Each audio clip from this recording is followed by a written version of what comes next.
Anda kembali bersama kami di Kompas Malam. Saudara, PKB menyebut ada tindakan yang berat sebelah dari aparat dalam pengawasan Pilpres 2024. Wakil Ketua Umum PKB Jazilul Fawait meminta aparat di berbagai daerah untuk berlaku netral saat berurusan dengan proses pemasangan baliho Capres-Cawapres. Jazilul menilai ada perilaku tak adil dari aparat di daerah terkait alat peraga. PKB bersama Nasdem dan PKS merupakan partai pengusung pasangan Anies Baswedan dan Muhaimin Iskandar dalam Pilpres mendatang.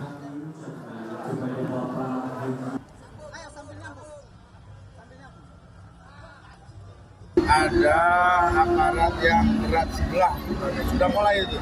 Apakah pasang baliho, apa pengadaan acara, bahkan kalau ada orang atau dia yang menceramah. Jadi ternyata itu sudah berjalan. Mungkin tidak ada instruksi dari pusat ya, mungkin inisiatif masing-masing, tapi itulah yang disebut bias kekuasaan. Beberapa waktu yang lalu, Saudara, Presiden Joko Widodo pernah membantah bahwa pemilu 2024 mudah diintervensi. Menurut Jokowi, seluruh proses pemilu dapat diawasi seluruh kalangan. Jokowi menegaskan bahwa pemilu 2024 bersifat terbuka. Ada sanksi perwakilan dari seluruh partai politik dan masyarakat di TPS yang mengawasi proses pemilu sehingga pemilihan umum tak akan mudah diintervensi seperti sejumlah tudingan yang beredar. Banyak yang menyampaikan bahwa pemilu kita ini gampang diintervensi. Diintervensi dari mana? Di setiap TPS itu ada saksi partai-partai. Semua TPS ada saksi dari partai-partai. Belum juga aparat yang juga ada di dekat TPS. Artinya apa? Pemilu ini pemilu yang sangat terbuka.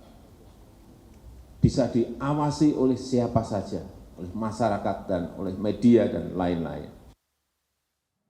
Ya, banyak pihak yang kemudian bertanya-tanya apakah Jokowi bisa netral di Pilpres 2024 setelah anaknya ikut berkompetisi. Kita akan membahasnya bersama Ray Rangkuti, Direktur Eksekutif Lingkar Madani Indonesia. Selamat malam, Bang Ray.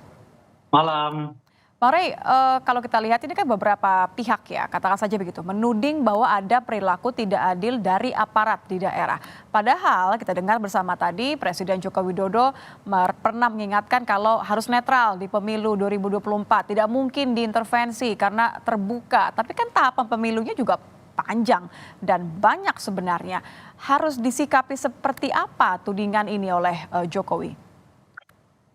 Iya, saya kira bukan ke Pak Jokowinya dulu ya. Itu juga harus diingatkan kepada masyarakatnya dulu. Oke, jadi ke siapa dulu? Bahwa sekarang ini, bahwa sekarang ini praktek jauh lebih ampuh dari kata-kata gitu.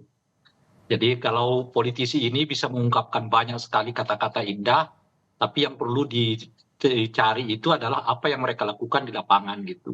Dan kita baru ingat ada pertemuan makan siang dengan 3 paslon, 3 capres ya, dengan Pak Jokowi, tapi berbilang 2 hari setelah itu Pak Jokowi ketemu dengan relawan yang menyatakan dukungan kepada salah satu pasangan calon presiden. Sertaan dengan itu muncul banyak keluhan terkait dengan apa namanya itu ya, katakanlah semacam ketidakadilan terhadap pemasangan baliho di mana-mana. Ada yang berkesan begitu mudah dengan jumlah yang begitu sangat masif, tapi ada yang berkesan seperti dihalang-halangi macam-macam, termasuk beberapa kegiatan-kegiatan mereka ya, gitu. Jadi dan ini semua tentu di wilayah kekuasaan ya, di wilayah presiden gitu. Kalau mengingat bahwa yang menurunkan apa istilahnya itu ya, baliho-baliho itu adalah Satpol PP, itu kan jelas berada di bawah Kementerian Dalam Negeri gitu ya. Kalau berkaitan dengan kesulitan untuk membuat adanya semacam izin atau pengiyakan lah begitu ya terhadap aktivitas-aktivitas dari pasangan calon tertentu, tentu itu kaitannya dengan kepolisian dan itu berada di bawah presiden gitu. Jadi semua hal itu yang menceritakan kepada kita lagi-lagi jauh lebih baik melihat apa yang terjadi di lapangan dari sekedar kata-kata. Termasuk tadi yang disebutkan oleh Pak Jokowi bahwa pemilu ini transparan macam-macam dan sebagainya. Per teori sih memang begitu gitu. Tetapi tidak harus menghubungkannya lah dengan sikap netralitas presiden. Pada faktanya kan kita bisa lihat terjadi praktek jual beli suara, ya, terjadi sengketa yang begitu masif pada hasil pemilu atau pilkada, gitu kan, macam-macam dan seterusnya itu gitu. Jadi sekalipun dinyatakan ada saksi partai macam-macam, tapi praktek-praktek yang selalu mengancam pada keabsahan pemilu itu cukup lumrah ya terjadi di berbagai pemilu kita gitu. Dan ini semacam persoalan klasik gitu. Jadi secara teori sih sebetulnya ya, kalau secara teori ya kita sudah menyusun hampir semua hal yang berhubungan dengan kemungkinan meningkatkan kualitas pemilu ataupun pilkada gitu. Ya, di atas Tapi kertas. kenyataannya itu sulit ternyata untuk kita lakukan gitu. Nah, seperti yang terjadi sekarang, katanya misalnya ada penurunan baliho di salah satu daerah ya, ya Oleh karena aparat. kehadiran salah presiden tertentu begitu ya. Ada bahkan sudah ada laporan jurnalistik gitu, yang menyebut adanya instruksi aparat keamanan untuk melakukan tindakan tertentu terhadap baliho tertentu misalnya begitu. Karena itu laporan jurnalistik mestinya absah ya. Tapi kenyataannya kan itu juga diabaikan. Baik diabaikan oleh presiden sebagai kepala pemerintahan yang membawahi ya aparat keamanan kita dalam ini Maaf Bang Rey, polisi. saya harus konfirmasi ini. Ya. Jadi Anda melihat bahwa Presiden mengabaikan adanya tudingan-tudingan, laporan-laporan, bahkan tadi yang berangkat dari jurnalis begitu, bahwa ada praktik ketidakadilan. Anda melihat bahwa Presiden mengabaikan semua hal ini? Ya, kan beliau hanya menjawabnya dengan pidato yang seperti yang tadi kan. Ini semua transparan kok dan sebagainya gitu. Padahal dengan adanya laporan jurnalistik itu mestinya lebih dari cukup sih menurut saya ya untuk presiden mengingatkan kembali bahwa semua aparat di bawah kekuasaannya harus benar-benar menunjukkan sikap netralitas gitu. Dan jika penting beliau membentuk semacam tim untuk mengusutnya. Apakah betul terjadi praktek ya yang diduga mobilisasi aparat keamanan untuk kepentingan pembuatan atau pemasangan baliho tertentu, ada capres tertentu atau partai politik tertentu. Jadi kalau Karena idealnya itu Bang laporan Rey, jurnalistik bukti ya. netralitasnya Jokowi ini harus ditunjukkannya seperti apa atau lewat apa? Ini kita bicara soal ideal ya, kalau bicara pinginnya begitu ya, yang nggak sekedar kata-kata tadi. Ya, makanya seperti yang saya sebutkan tadi, contoh yang paling konkret itu ya mestinya presiden yang membentuk tim lah, memerintahkan kepada Kapolri untuk segera membentuk tim siapa yang melakukan instruksi itu misalnya. Karena itu laporan jurnalistik loh. Bukan medsos biasa kan kalau itu tuh.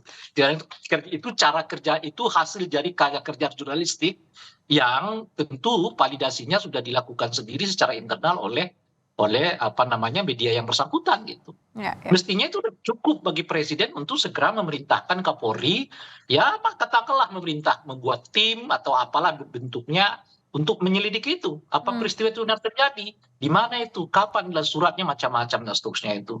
Termasuk di dalamnya adalah ya langkah Bawaslu.